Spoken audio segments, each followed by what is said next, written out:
here is the women's basketball world choosing to reject the attention that is finally coming their way by rejecting Caitlin Clark. The WNBA has really missed out by passing on Caitlin Clark. She's not just any rookie, she's the most exciting thing to happen to the WNBA, NCAA, and women's basketball in general. But here's an intriguing twist. She got left out of the Team USA women's basketball roster. Talk about a major surprise for 2024. Look, let's be honest, most people didn't even know they had women's basketball in the Summer Olympics. Now you have a chance to do this, and you don't take it, so here.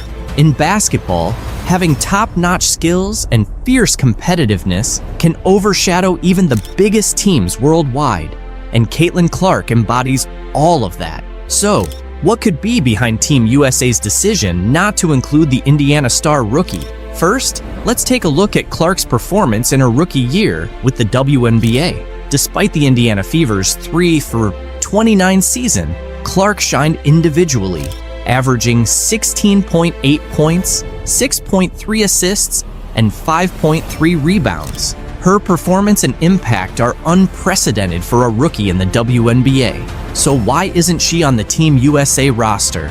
Experience can't be the excuse, considering the USA national basketball team's history of selecting rookies. Since women's basketball was added to the Olympics in 1976, at least 2 players under 25 have been included in every Olympic roster. The youngest ever to play for the USA women's team was Nancy Lieberman at 18 in 1976. In the Tokyo Games, the youngest were Asia Wilson and Nafisa Collier, both 24.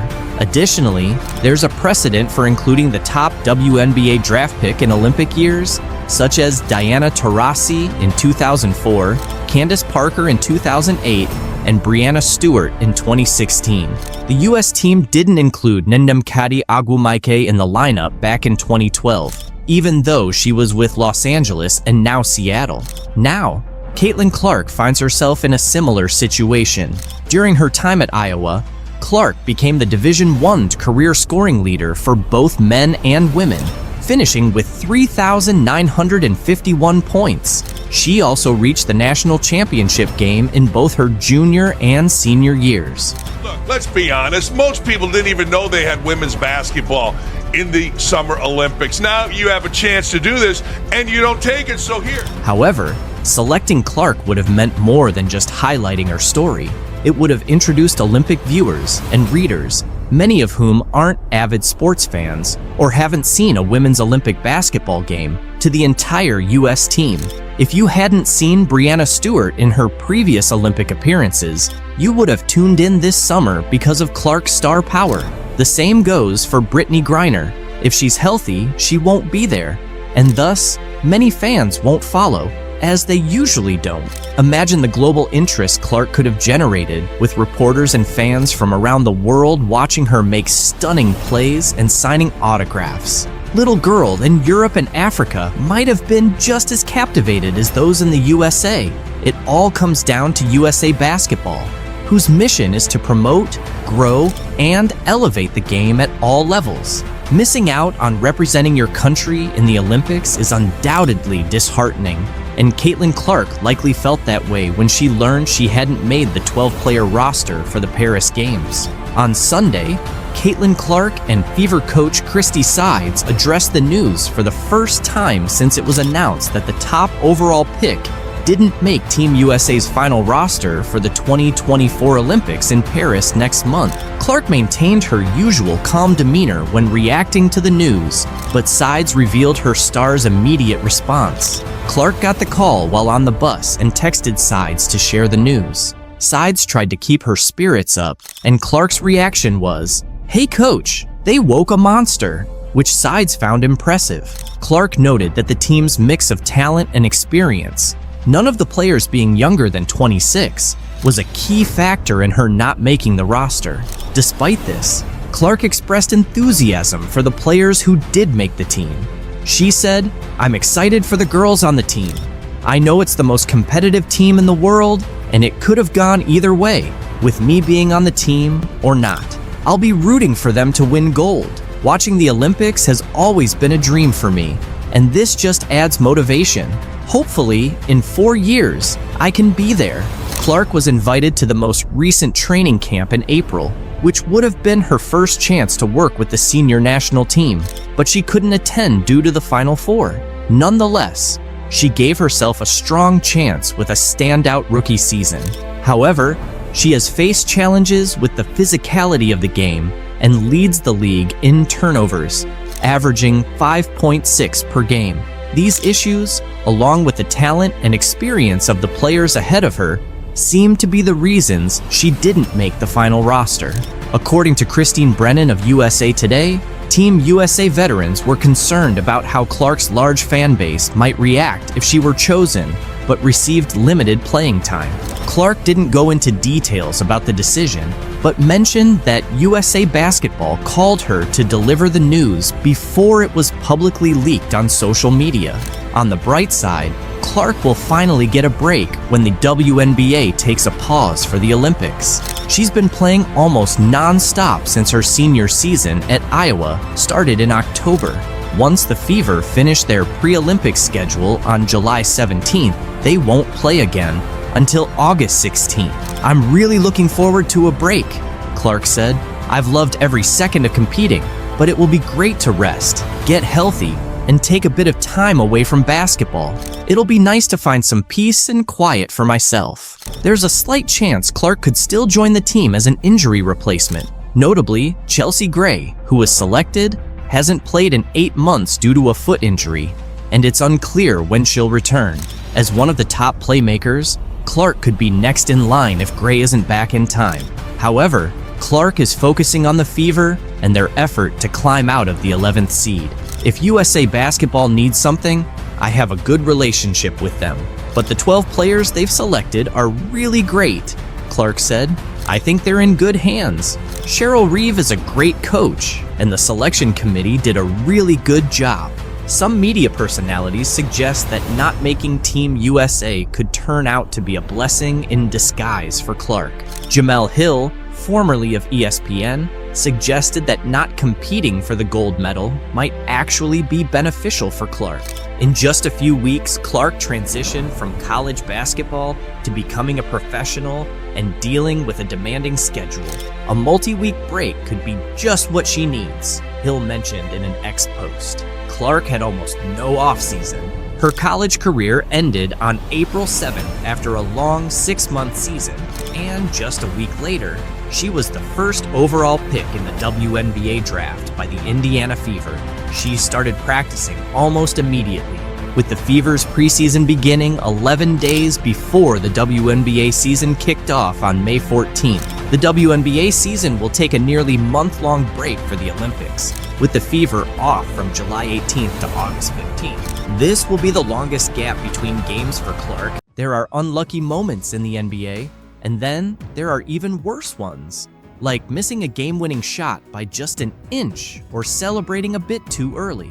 This video highlights some of those unfortunate moments. For example, all New Orleans needed was one defensive stop to win, but instead, a player accidentally tipped the ball into his own team's basket.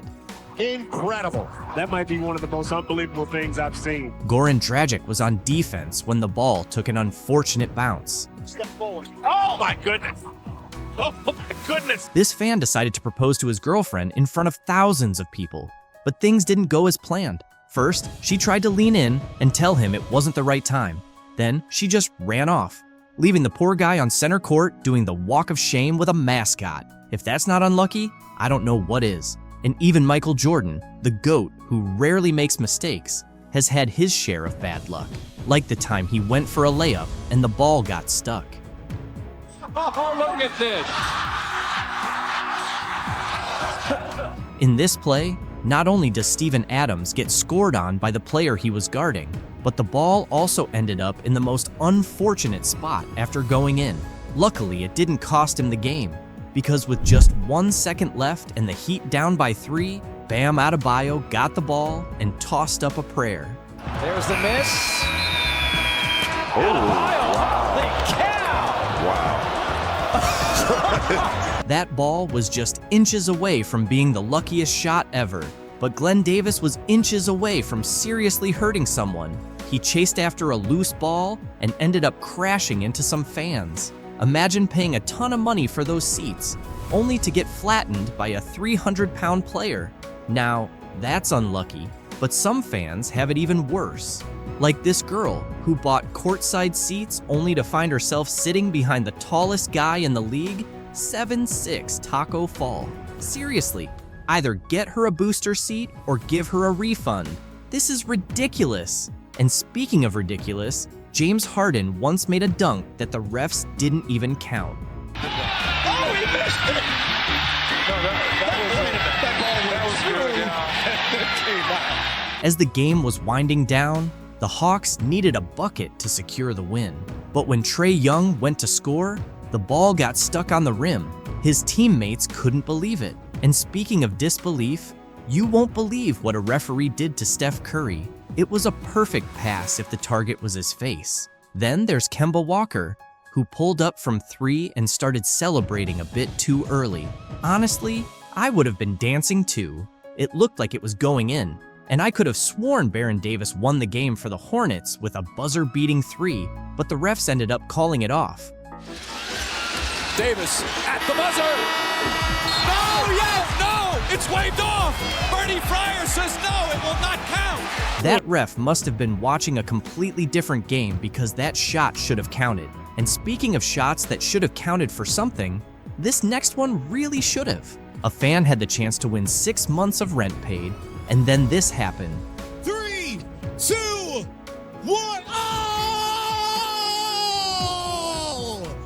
Oh, man! I guess he's stuck paying that mortgage because this guy was left scratching his head after his free throw touched every part of the rim and somehow didn't go in. What more can you do? It was in twice and still missed. Sometimes, it's just not meant to be. Just ask Kevin Durant. The Nets needed a three-pointer to win the Eastern Conference semifinals, and when KD took his shot, he needed to be behind the three-point line.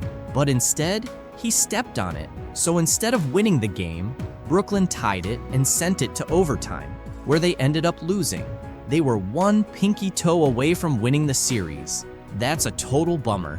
But this next moment is just painful. Jalen Brunson got karate chopped by his own teammate. Ooh, and a shot to the face of Brunson. This Warriors fan was sitting courtside and ended up right in the splash zone. Blake knew exactly what he was doing, but karma caught up with him in Brooklyn when he ran into a brick wall, his own teammate. Extra feet, oh wow. 2 Nets go down. Blake, the guy was standing right in front of you, and you still ran into him. Come on, man. And speaking of common sense, this referee could have used some too. He got steamrolled by Devin Booker. They want to be in the very near future. All right, K-Ray. Booker making the steal, goes down hard, and he's still on the floor. It seemed like Booker took the hit worse than the ref, but Sam Decker had it even rougher. He was gearing up for a wide-open dunk and ended up taking a seriously unlucky fall. Was measuring his steps and everything, man. Yeah, there we go. But the ball hit him in the face twice. No, once. Just once. Anthony Davis got caught slipping as well when he almost got injured by a mop. AD, look out below. Finger roll. He was almost off balance when he left. Yeah, and he slipped on the mop down there. Things aren't looking good. Anthony might miss 3 months after that. Meanwhile, this fan is missing their beer because Kyle Lowry accidentally knocked it out of their hands. Falling in that front row, the fans covered. Oh. When Kyle Lowry is falling into your lap, you better move quickly, just like Carmelo Anthony did. With only 6 seconds left, he had to launch a shot to try to win the game. But this happened. Anthony puts up a 3, 8 and out. During a jump ball, Darko Milicic accidentally put the ball into his own basket. Tapped up and crazy. After the jump ball with Darko Milicic. The man was shocked, and so was Ken Bazemore. Even though he blocked Kyle Lowry's shot, the ball still went in. Pick by Lowry. Piling up the blocks. Here's Baze flying through the air, ends it, and then it goes up. And right in the basket. In this play, Jeremy Sochan should have been defending his face because he took a bullet pass from Russell Westbrook straight to the dome. Eli was thinking about going a little back door that time for the jam. In this game, Kobe took a shot that seemed destined to go in. He had the ball halfway down the basket, but it somehow popped out. It's like the basket's cursed or something. But this next moment is so unlucky, it should be in the Hall of Shame. A Sixers fan was chosen to shoot a half-court shot for a prize. And while in the past, some people have won TVs, brand new cars, or even $1 million, look at what this guy ended up winning. If you make a half-court shot, everyone in here gets a Chick-fil-A biscuit. This is for everybody! 5, 4, 3, 2, 1! This guy just made one of the toughest shots ever and ended up with a $3 biscuit. I really hope it came with butter because that's rough. But let's move on to the final unlucky moment. During warm-ups, Kevin Durant was messing around and punched a ball into the air. When it came down, it landed in the unluckiest spot. And it landed on somebody. You just see a bunch of people go surround the guy. And I saw an old man with a veteran's hat on. I'm like, oh, this ain't good. It hit his glasses. It cut the man. Kevin ran to the stands, profusely apologized, left. His security guy came back and apologized and invited the man to come back to the locker room. And when the guy talked to Kevin, he said, look, you better win the game now after doing that. Kevin gave Grandpa some serious flashbacks with that move. That was a total fail. Caitlin Clark's talent is undeniable, and she's been proving it from her very first games. Even the biggest names in history need time to showcase their full potential, especially in major leagues like the NBA and WNBA. As Clark continues to get acclimated to the WNBA, her mindset and skills are being honed to make her an even more formidable player. Her quick learning ability is evident in her evolving perspectives. Before her debut as a rookie, Clark didn't see much difference between the NCAA and the WNBA. I don't think it'll be any different from college, Clark said. I've played in front of big crowds every single game, so these environments don't scare me or affect me at all. I think just embrace it and enjoy it. I'm sure there will be a lot of basketball fans here who really appreciate the game. However, her perception shifted after her first game. She has since admitted several times that the WNBA game is much more physical than she anticipated. She experienced this physicality firsthand during the Indiana Fever's third straight loss on Saturday. The physicality is definitely up there.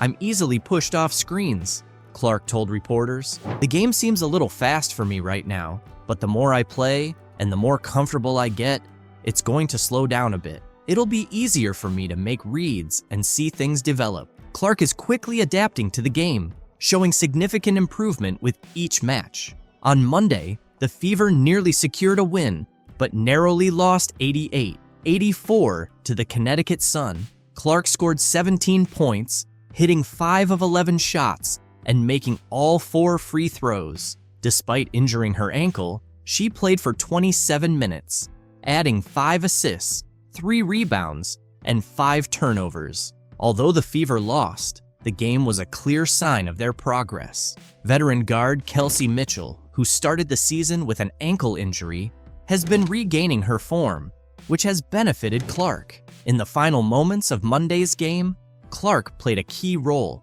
contributing to 17 of the Fever's 23 fourth-quarter points. The excitement surrounding Caitlin Clark is at an all-time high, and for good reason.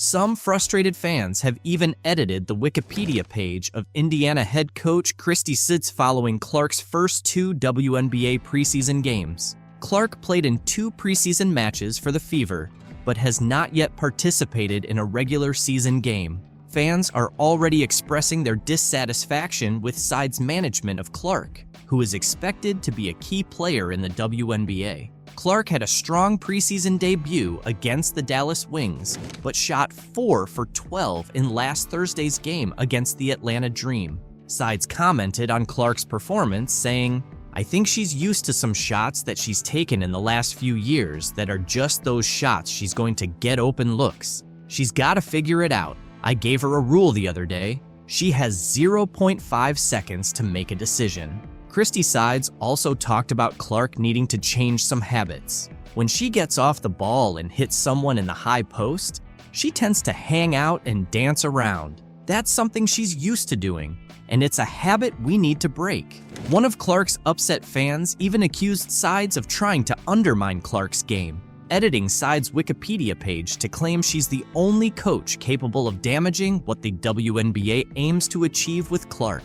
The edited entry in the Indiana Fever section reads, Sides got her first head coaching job in 2022 when she was hired as the 9th head coach in Indiana Fever franchise history and the only coach that could possibly ruin what the WNBA is on track to accomplish by ruining Caitlin Clark's game. During Caitlin Clark's pre-game warm-up in Brooklyn on Saturday, she paused for an interview with NBC's Today hosts Hoda Kotb and Jenna Bush Hager. Later, she posed in uniform with Trailblazer Billie Jean King.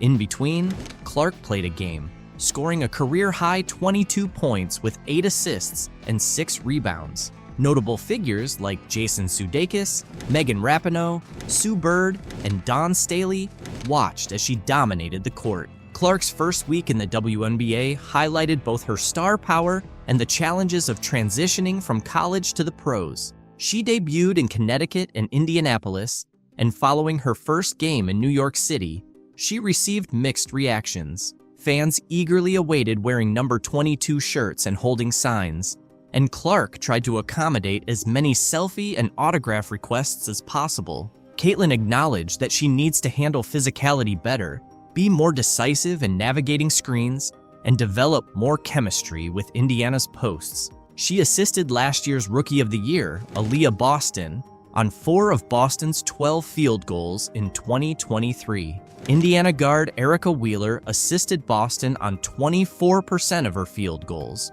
according to PBP stats. Clark's assists to Boston haven't been evenly distributed across games. The Fever knows they have much to improve on as a team. Through 3 games, they are allowing 18 fast break points and 17.3 second chance points per game, both second highest in the WNBA, a significant drop from last year. Their defense is conceding more than 116 points per 100 possessions, the worst in the league. Failing to contest shooters in the first half of their loss to New York on Saturday was as damaging as any offensive issues. Clark often talks about the importance of being kind to herself. She's seen both the ups and downs of being a pro, becoming the first WNBA player to record 21 turnovers in their first 21 games, and the second after Candace Parker to achieve over 50 points, 15 assists, and 10 rebounds, according to Across the Timeline.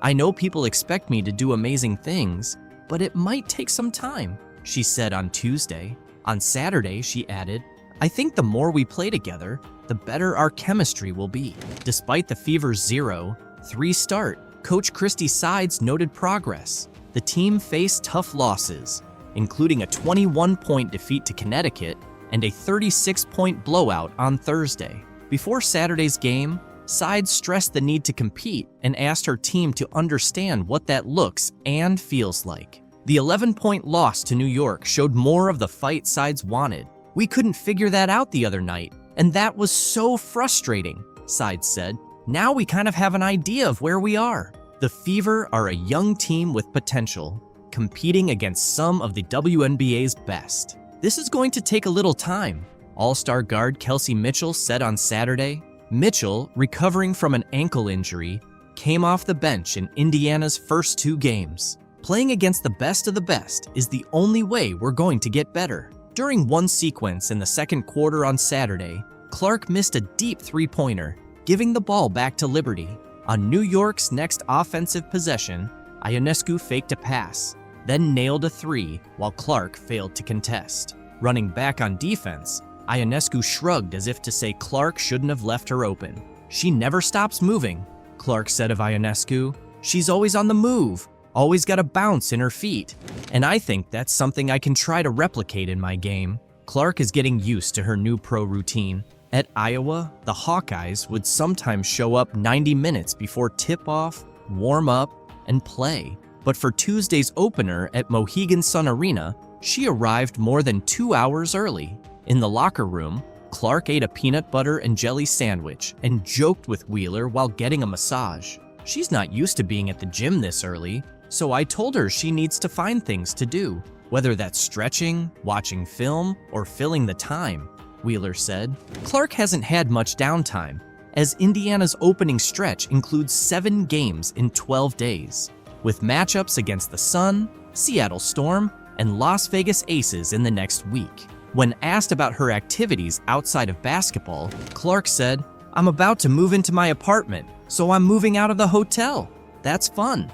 Veteran Fever Center Mika Catchings praised Clark's composure, saying, "I'm so proud of how she is as a person. I just hope we can band around her. It's a lot of pressure." Clark, handling pressure from both her team and the sport, is focused on playing fast and competing. She looks forward to visiting new arenas and making memories. Under 5 minutes to go in the first, it's Caitlin Clark. The ball's knocked loose, doesn't matter. 29 feet away, pulling up from Alexandria. Boom. No problem. Caitlin Clark just delivered the explosive performance we've all been waiting for. She nailed 7 3-pointers and scored over 30 points in front of a packed crowd of more than 20,000 fans, turning a dream scenario into reality for us supporters. In this remarkable game, Clark became just the second rookie in WNBA history to hit 7 3-pointers and reach a career-high 30 points. She matched Crystal Robinson's rookie 3-point record from 1999 and surpassed Tamika Catchings' record of 6 from 2002, setting a new franchise record for the most 3-pointers by a rookie in a single game. Her standout performance not only led the Indiana Fever to an 85-83 victory over the Washington Mystics in the Commissioner's Cup, but also won over fans who had seen her struggle in earlier games. Moreover, she silenced critics who doubted her ability to adjust to the WNBA standards.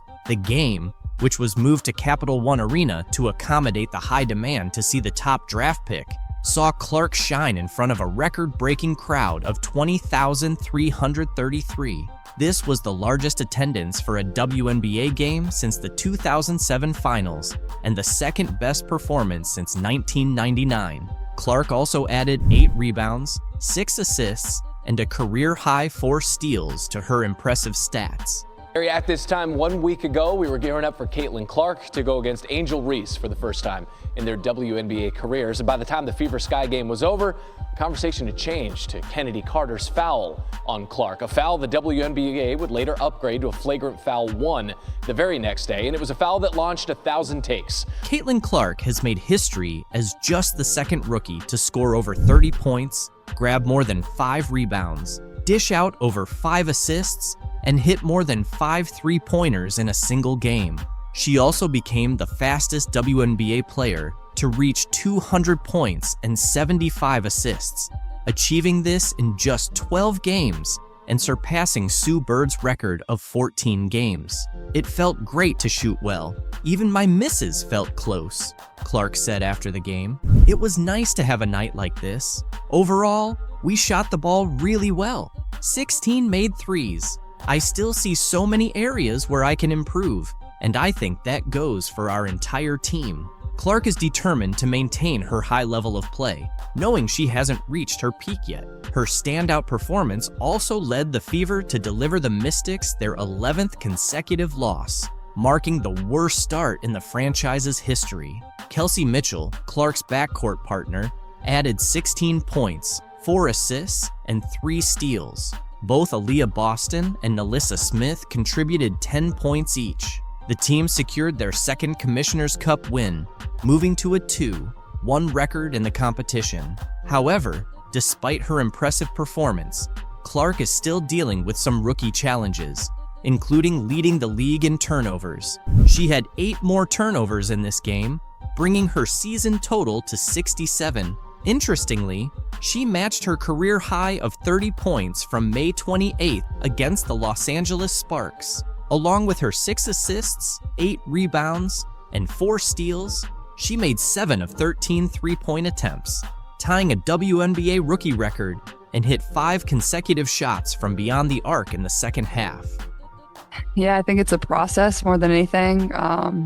It felt good to shoot the ball well. Like, I feel like even my misses were like right there. I thought multiple were still going in, and it was nice to have a night like that. Clark's confidence in her game is evident from recent performances. Earlier, she discussed the learning curve she faced in her first 11 professional games. After scoring just 3 points in a season-low performance against the New York Liberty on Sunday, Clark rebounded with what many consider the best game of her young WNBA career, thanks to a 4-day break.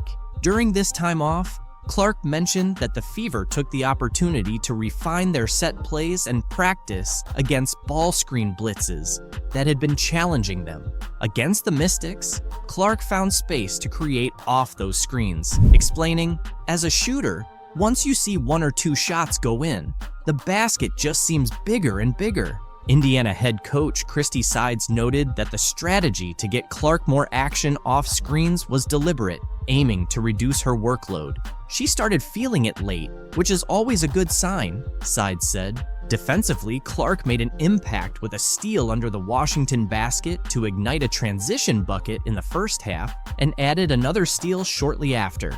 By halftime, she had 4 assists and 3 steals, energizing the fans. Playing against the struggling Washington Mystics, who have 11 losses this season, also gave Clark a chance to look more at ease on the court. She mentioned before the game that she felt her passing was up to her standard, even as she and her Fever teammates continue to build their chemistry. Clark is also satisfied with her rebounding stats, considering her size. The 2-time NCAA Player of the Year came into Friday's game averaging 15.6 points, 6.4 assists, 5.1 rebounds, 1.3 steals, and a league-high 5.4 turnovers per game. Clark believes that as the game slows down for her, those turnovers will decrease. To reduce turnovers, Clark showcased her ball handling skills with a smooth one-handed drive and a scoop shot for 2 points in the first quarter. On the next Fever possession,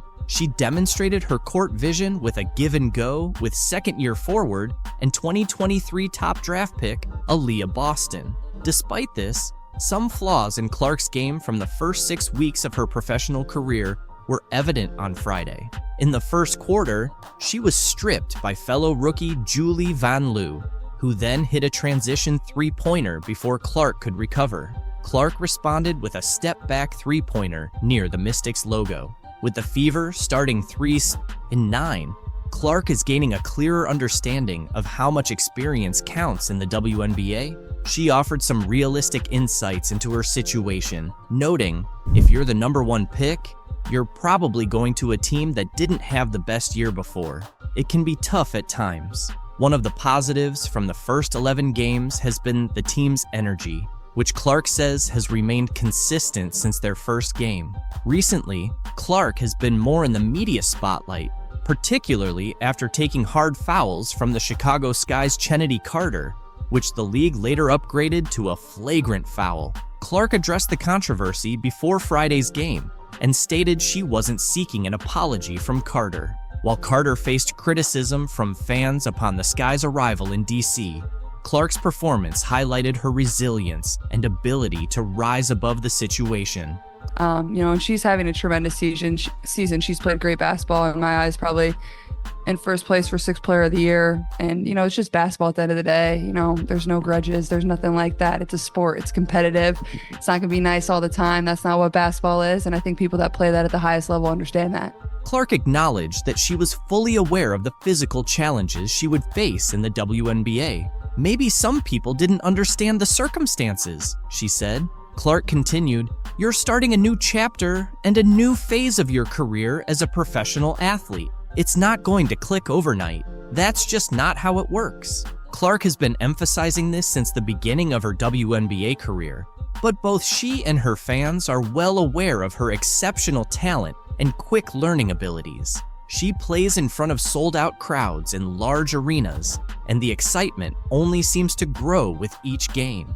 While Angel Reese might not see it now, it's Caitlin Clark who has made the WNBA the talk of the town, drawing record-breaking crowds and increasing viewership for fans watching from home. When Caitlin walked into the Indiana training camp, the excitement was palpable, everyone turned to look at her. Filled with curiosity and hope, people started comparing her to the legendary Larry Bird, highlighting the high expectations and excitement surrounding Caitlin's game. Back in 1979, Larry Bird joined the Boston Celtics right after his college days at Indiana State. Before he arrived, the Celtics had just endured their worst season ever, finishing with a 23-59 record.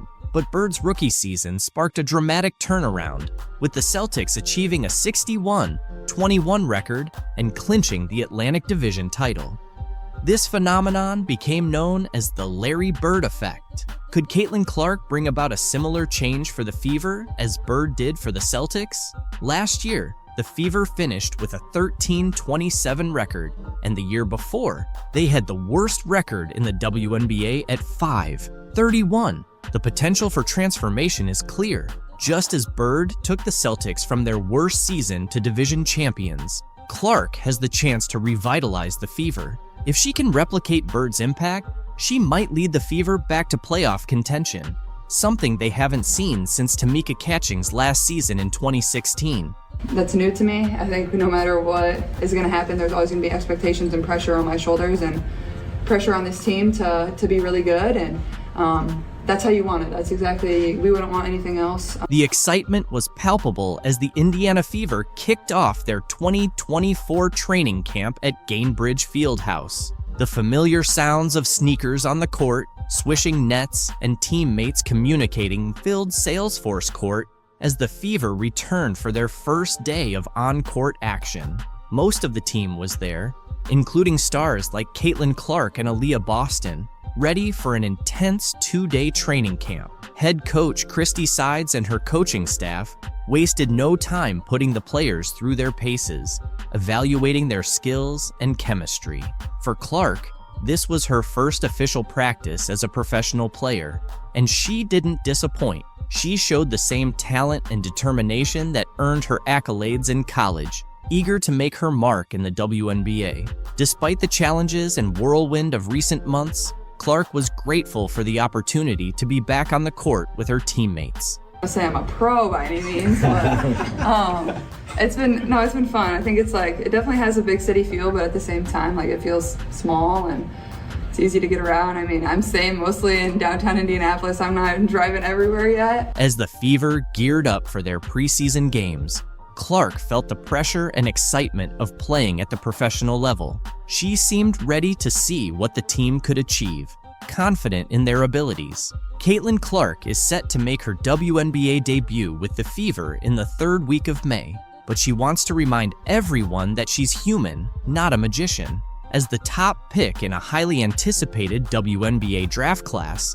the weight of expectations is heavy, but she's handling it well. She's urged people not to expect miracles right away, emphasizing the importance of giving herself grace as she transitions to the pros. Clark acknowledges that perfection isn't realistic and that there will be challenges. She's not aiming to score 40 points per game from the start. Instead, she plans to learn from her teammates, enjoy the journey, and stay true to herself. The excitement around Caitlin is so strong that even her workout sessions have become viral sensations. During her first Indiana Fever workout on Tuesday, a 15-second clip of her shooting around quickly gained traction online.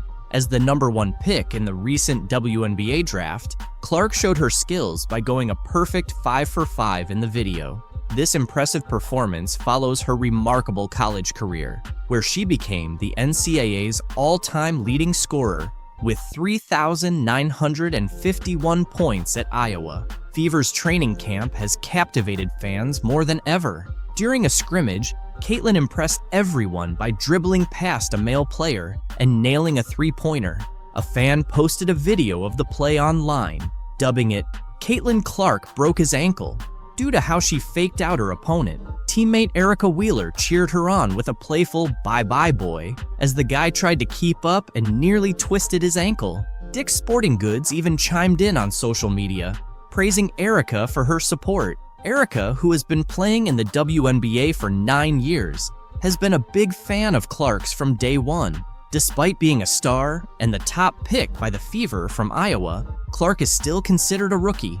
Erica noted, She's one of the best players in the world right now, but she's so humble. She's always asking for advice and trying to improve. Clark understands there's a big difference between college and professional basketball, but she's ready for the challenge. She's excited about the faster pace of the WNBA, saying it suits her style. The coaches here have been watching me for a while and have some great plays lined up, Clark said. I feel like I'm in good shape since I just played in the NCAA championship game. She's been keeping busy with basketball and feels confident and ready to make her mark in the WNBA. As Caitlin's fame continues to rise, Indiana is also seeing a boost in new advertising partnerships. The Indiana Fever, influenced by Caitlin Clark's selection, recently signed a major ad deal with Indiana-based pharmaceutical company Eli Lilly. This partnership introduces jersey ads to the WNBA, following a trend seen across various professional sports leagues. Starting the season, Eli Lilly's logo will appear on the left shoulder of Fever jerseys, highlighting the growing collaboration between sports and business in the state. Pacers Sports and Entertainment CEO Rick Fuson expressed excitement about the partnership, emphasizing its potential to bring attention to important issues such as support for female athletes and community health initiatives in Indiana. Edub compared Indiana to Hollywood when we talked to her. I know the excitement has kind of followed you for a little while, but I'm curious your spin on that and Indiana in particular. I'll agree with Edub there, I guess. I don't know. The excitement surrounding Caitlin Clark is unprecedented, and fans are eager to see her off the court just as much as on it. Fans are gearing up to watch Caitlin Clark make her WNBA debut this Friday, with the Indiana Fever set to take on the Dallas Wings in a preseason game. Despite being an exhibition match, ticket prices have surged, even surpassing those for a crucial NBA playoff game in Clark's new hometown. As of Wednesday afternoon, the cheapest ticket for the Fever vs. Wings game was a whopping $595 on TickPick. Located in Section 209, Row MM at the College Park Center in Arlington, Texas, including all fees. These prices are comparable to many regular season NBA tickets, and notably higher than the entry price for Thursday night's Pacers-Bucks NBA playoff game at Gainbridge Fieldhouse in Indianapolis, which stood at $36 for the cheapest ticket on TickPick. The high ticket prices for the Fever Wings game can be attributed to the limited seating capacity at the College Park Center, which can only accommodate around 7,000 spectators. This situation has prompted several WNBA teams to upgrade their arena arrangements in anticipation of matches against the Indiana Fever. The Fever, in turn, hosted all their games that season at Gainbridge Fieldhouse after previously playing at the smaller Indiana Farmers Coliseum. Other WNBA teams, like the Las Vegas Aces and Washington Mystics, also shifted their home games against the Fever to larger NBA-sized arenas to meet the demand from fans. The WNBA's Dallas Wings experienced a historic moment as they sold out season tickets for the first time in the franchise's history just before their preseason opener against the Indiana Fever on May 3rd. The anticipation surrounding Caitlin Clark's debut with the Fever fueled a surge in ticket demand, driving up sales for the Dallas team. Individual ticket prices for Clark's preseason debut ranged from $210 to $350, with some exceeding $1,000 in certain sections, according to UTA Tickets. The Wings also saw a significant increase in overall ticket sales revenue, with a staggering 220% rise, including an impressive 1,200% surge in individual ticket sales revenue. Today, anytime the head is hit, they usually call it, and she gets her really hard there. Any contact above the shoulders. Angel Reese hit Caitlin Clark right on the head and ended up getting benched for it. To be honest, this situation isn't as glamorous or joyful for Clark as it might seem. The physical demands and the pressure of expectations, both on and off the court, have been tough. Adding to that, the stress from social media and various conspiracies has made things even harder. Clark talked about how challenging it all has been. Younger than that at times, and I'm trying to navigate moving to a new city by myself. I'm trying to navigate, playing in a new league on top of everything else that has come with it. And in the midst of all the chaos, Caitlin Clark is trying to stay calm.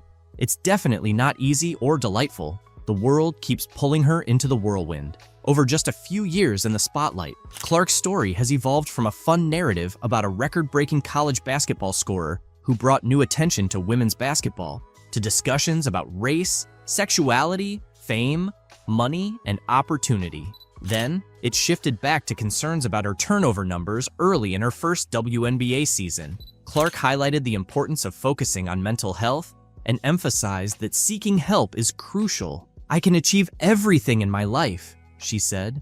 "I'm not afraid to ask for help and to tell people, today is just not my day, and that's okay. Not every day has to be perfect." I think it's something that a lot of people in our country struggle with, especially young individuals. And, I think the biggest thing is don't be afraid to ask for help. The concern isn't just about Clark herself. Tennis star Serena Williams recently praised Caitlin Clark for handling early success well despite social media negativity. Speaking to the New York Post at the Tribeca Festival about her docuseries In the Arena, Serena was asked about Caitlin.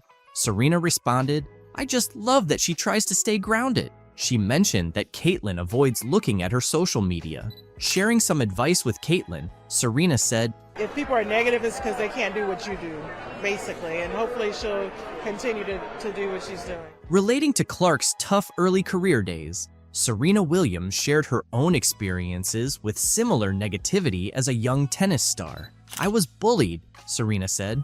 "Things I went through would get people canceled now." Earlier this year, Serena expressed interest in owning a WNBA team while talking to CNN. "I would definitely be super interested with the right market," she reiterated. "We just need the right catalyst and people. And I think that's happening over the past 2 years. Women's sports are finally having their moment."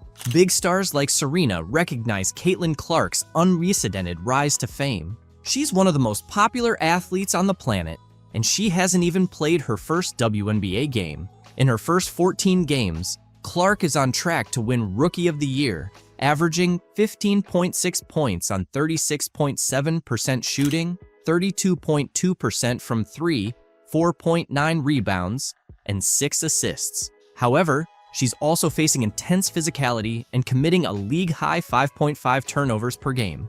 Amid all the attention, fans are concerned about her mental health and well-being. Being famous has its perks, but at just 22 years old, there's worry about whether Clark can handle the long-term pressure. In ESPN's Full Court Press series, Clark admitted she sometimes wishes she were normal, because all the attention and press can be draining.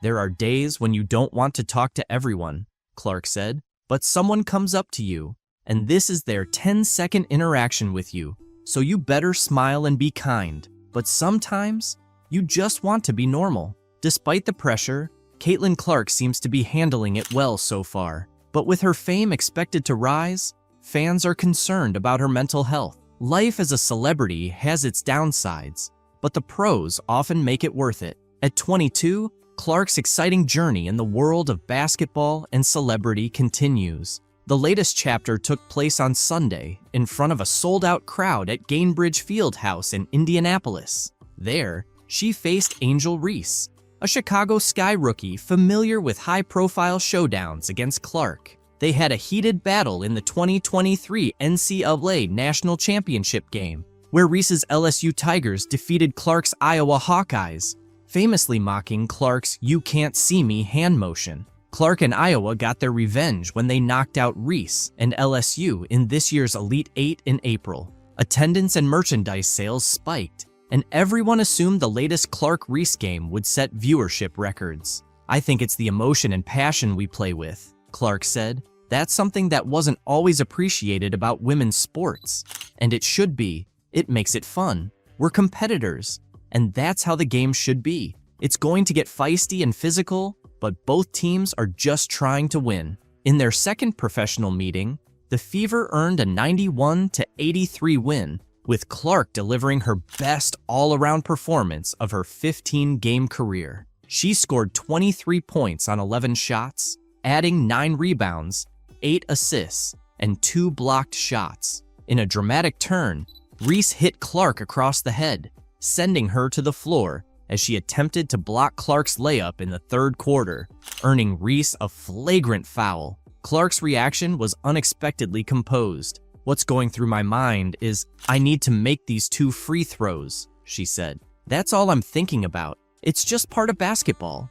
It is what it is." She's just trying to make a play on the ball and get the block. It happened. Maybe Caitlin Clark not playing for Team USA at the Olympics turned out to be a blessing in disguise. In her first WNBA game back after the break, she put on one of the best performances of her career. She definitely heard all the talk, not just from Diana, who said, "Reality is coming," but also from the Mercury's social media, where they claimed they'd prefer their 6-time gold medalist. Reality is coming. You look superhuman playing against 18-year-olds, but you're going to come with some grown women that have been playing professional basketball for a long time. I'm taking Paige. Next question. So if you had the #1 pick this year, you would take Paige over Caitlin? Absolutely. I'd be curious to know if they still agree after this game, because reality has definitely set in. Caitlin Clark might just be the best point guard in the WNBA. Diana Taurasi learned that the hard way, and you'll see why in this video.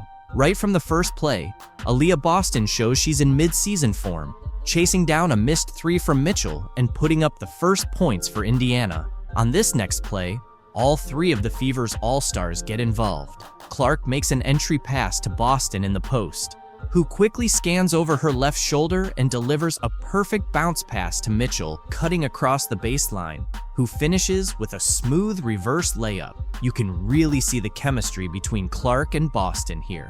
Clark hesitates just long enough to give Boston time to get into position, then threads a bounce pass around Griner's outstretched arms, and Boston lays it in off the glass. It's a strong start for the Fever, forcing the Mercury into an early timeout. Phoenix finally gets something going, and when all else fails, they turn to Brittany Griner. She rises above the defense and sinks a fadeaway jumper over 2 defenders. Speaking of shooting over defenders, watch as Caitlin comes off a screen from Nalissa and lets one fly from NBA range, knocking down her first 3 of the game. When Caitlin starts hitting from deep early on, it's never a good sign for the other team. Kalia Copper is showing why she was such a key player for Team USA in the Olympic final, picking up right where she left off in Paris. She nails a jumper from the elbow off the dribble. While she's a solid defender, she couldn't stop Caitlin Clark, who danced around her on the perimeter, spun inside, and finished at the rim while drawing the foul for an and one. Of course, Caitlin sank the free throw to complete the 3-point play. Caitlin was in control early on. Check out how she probes the defense and splits it with a perfect bounce pass to Smith under the basket for an easy layup. Diana Taurasi, the 6-time Olympic gold medalist, finally made her mark, spinning past Boston for a smooth layup off the glass. But Phoenix couldn't keep up with Indiana's youth and speed. Clark zoomed down the court, blew past Griner, took a slap to the face, and still managed to finish for another old-fashioned 3-point play. That gave her 10 points, and it wasn't even halfway through the first quarter. Watch Caitlin's awareness here. She knows the defensive attention she draws. Sophie Cunningham is face-guarding her at half court, but Caitlin drops back and creates a 4-on-3 advantage for her team. After a screen from Boston, Lou Samuelson takes advantage and catches Taurasi off guard, cutting to the basket and scoring another easy 2 for the Fever. It's the little things that don't show up in the box score that really show how advanced Caitlin Clark is for her age. Even with her taking a seat on the bench, the Fever kept up their fast-paced style. Watch as Mitchell goes coast to coast, pulls up for a mid-range jumper, and then knocks down her first 3-pointer of the game. And there she is again, top of the key, matched up with Copper. Mitchell puts the ball on the floor, steps back, launches, and scores. That's 10 first-quarter points for Kelsey Mitchell, and the Fever are pulling away early. The quarter ends with, who else? Caitlin Clark. She's out for revenge, catching and shooting a deep 3, helping the Fever take a 19-point lead.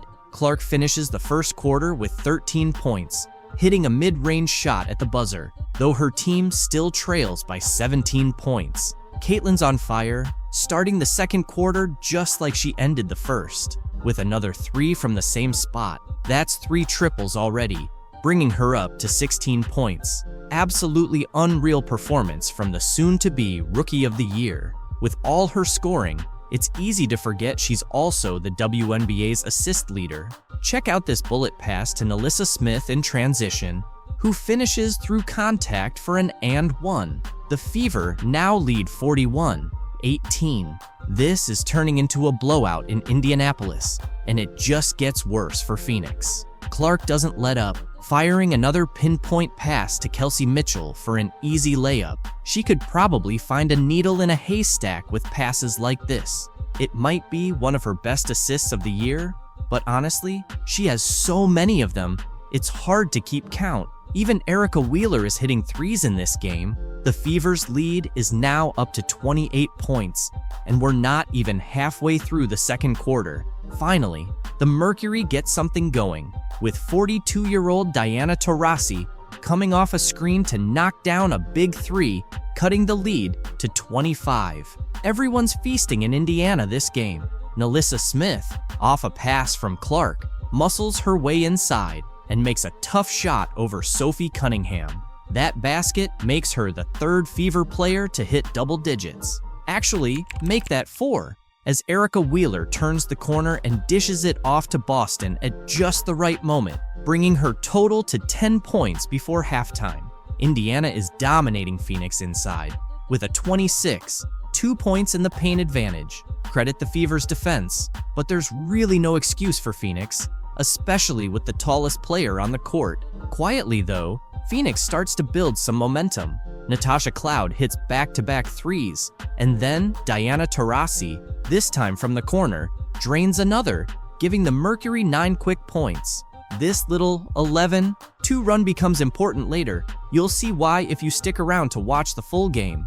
At the half, the Fever lead 54-37. That first half might be the best basketball Indiana has played all season.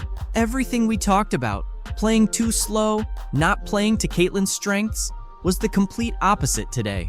Caitlin was able to play at her Iowa-style fast pace, outrunning the older Phoenix team and taking advantage of the Fever's youth. Clark was phenomenal, putting up 16 points, 4 rebounds, and 5 assists in the first half alone.